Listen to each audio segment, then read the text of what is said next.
In today's video, I am going to teach you how to create folder in Brevo email marketing.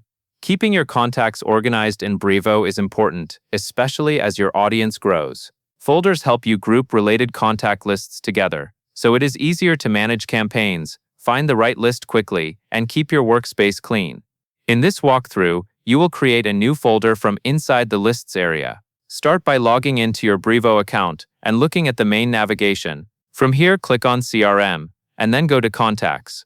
This takes you to the section where Brevo stores and organizes the people and lists you use for email marketing. Take a moment to confirm you are in the Contacts area, since the folder option we need is found within List Management. Next, on the left sidebar, select Lists. This opens the page where all of your contact lists are shown.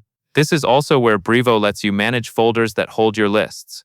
If you have many lists, this view can help you quickly sort and structure them. Now you will switch your view to show the folders. Select the option for all folders and then look toward the bottom of the page.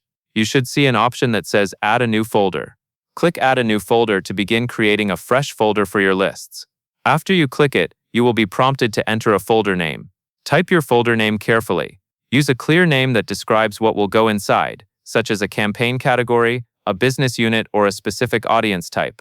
Keeping names consistent and easy to understand will save time later when you are searching or delegating work. Once the name is entered, click Create Folder. Brevo will create the folder and make it available in your folder list, ready for you to start organizing your contact lists under it. And that is all there is to it.